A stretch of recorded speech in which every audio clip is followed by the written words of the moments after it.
Halo teman-teman, welcome to my channel ya. Assalamualaikum warahmatullahi wabarakatuh. Selamat datang di channel saya. Channel ini adalah channel yang baru dibuat dan ini adalah video perdana ya. Video perdana dari saya. Dan untuk informasi yang ingin disampaikan di video ini yaitu berhubungan dengan eh, pemerintahan ya. Karena di sini saya ingin mengawal pemerintahan Pak Prabowo Subianto dan Mas Gibran Raka Buming Raka ya, Presiden Republik Indonesia dan wakilnya. Dan untuk permulaan saya ingin melihat pidato Pak Presiden Prabowo di CEO Summit Peru ya 2024 di Apec. Itu sungguh luar biasa sekali untuk pidatonya, dengan bicara menggunakan bahasa Inggris, sungguh sangat berkelas ya teman-teman.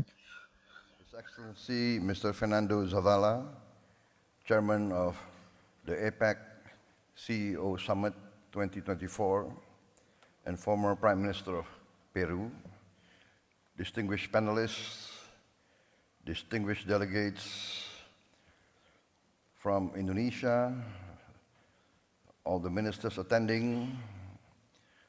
I would like also to acknowledge the presence of many notable CEOs from Latin America and the Caribbean, and distinguished participants from the ASEAN Business Advisory Council. Ladies and gentlemen, I'm very honored to be invited to address this distinguished body.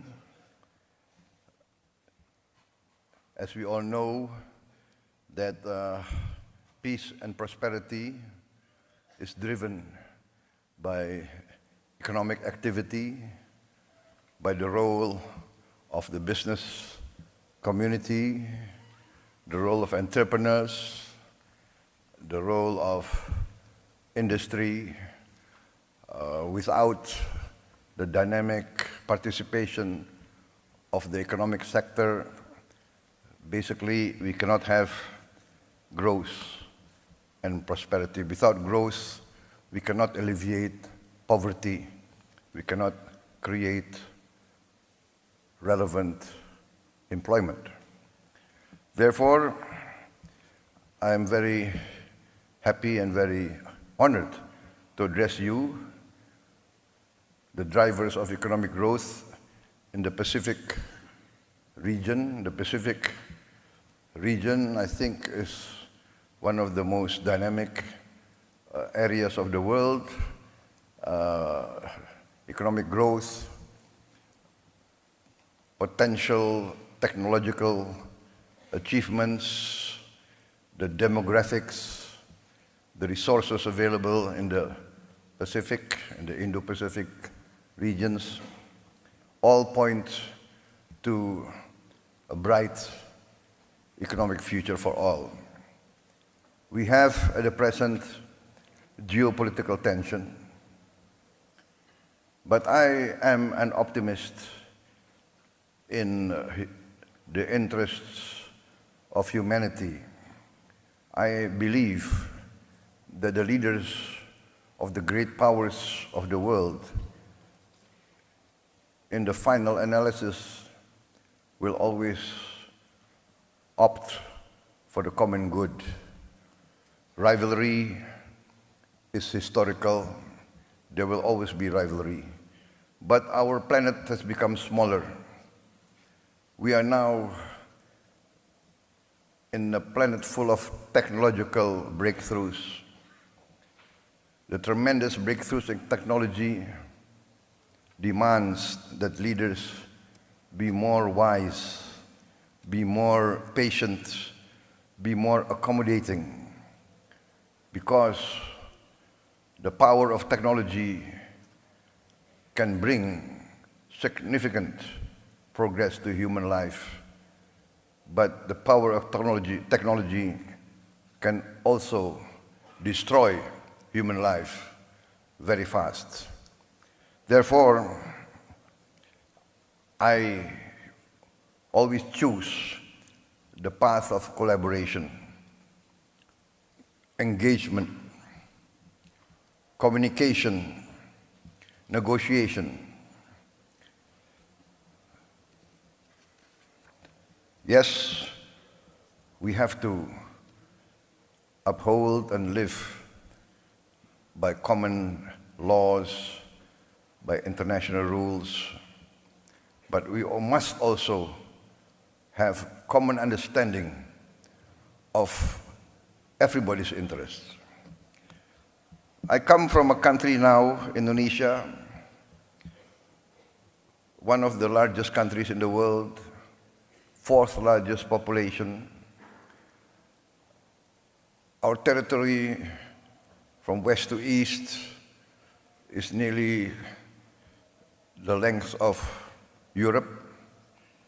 Europe has 27 countries or more. We are one country. We have our significant challenges, but we are blessed with abundant resources, significant territory, land and water. We have the fortune of being able to, in a few years, be completely self-sufficient in energy, self-sufficient in green energy. We will be perhaps one of the few countries that can achieve 100% renewable energy within a few years. We can replace fossil fuel by renewables. We have the largest geothermal potential. I think 60% of the world geothermal energy potential is in Indonesia. We have a potential, of course, solar energy, but our main strength will come from bioenergy, from the plant-based fuel that we can produce. We will be, I think, together with Brazil and maybe with the Congo DRC, we have the potential to produce fuel from plants, and this, I think, will create a lot of opportunities because we will save a lot on foreign exchange. The funds will circulate within our own economy. We also are blessed with critical minerals and other vital resources for modern life. And also I've been discussing with Peru, the Peruvian government. I think we have complementary resources for the future. We have managed to have a prudent economical and fiscal policies in the last years. We managed to maintain growth even after the COVID. Our growth now is about 5%, higher than the global average. Our inflation is at 2%. We have challenges. We still have, I would say, we still have poverty at a large scale, large level, which I'm determined to bring down.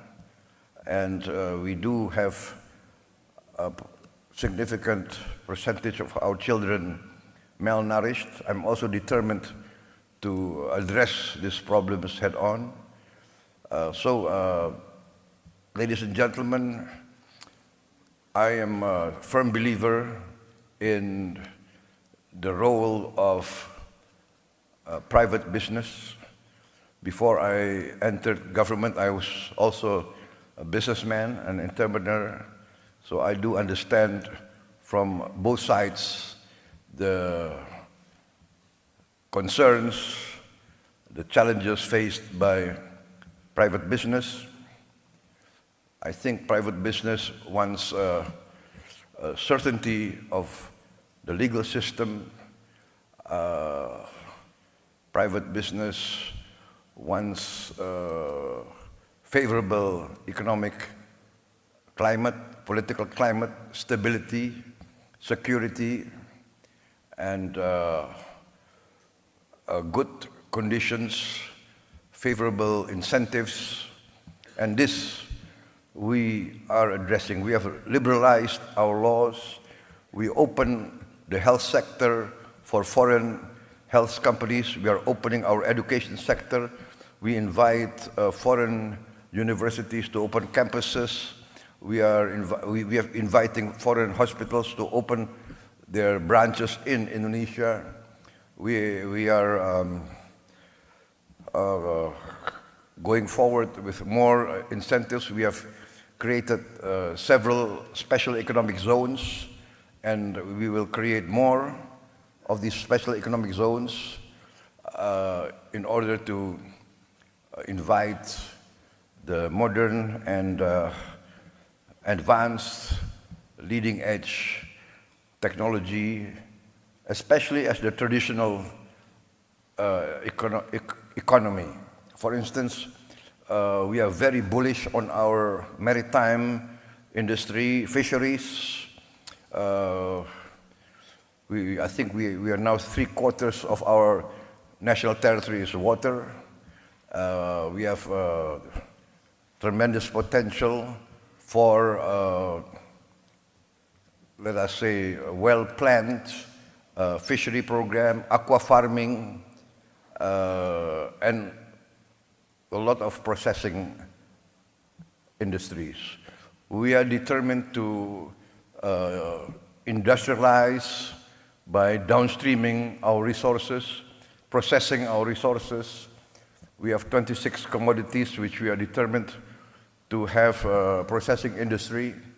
We calculate that we need investment of around $600 billion, and we invite foreign participants to come in and take part in this. And many of the companies have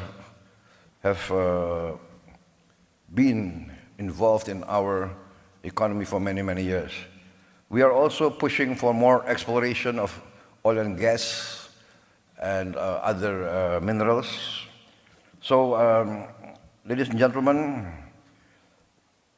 Indonesia is open for more business. I'm determined to protect all investments, to give favorable economic conditions, and to be involved in the major economic organizations of the world, and to work together with all of you to create mutual prosperity. I believe that prosperity can only come from peace. Peace comes from understanding. Understanding comes from engagement and negotiation. So I'm very happy to attend this APEC summit, to renew contacts, to introduce myself, to introduce my country, and to invite cooperation between all of you, the private sector of the Pacific Basin, the Pacific world, and together to achieve prosperity. Prosperity, in the end, I would say, guarantees peace and stability. Ladies and gentlemen, I think that concludes my remarks. And once again, thank you for inviting me, and I wish this APEC summit, this APEC CEO summit also to be very successful. Thank you very much, Senator.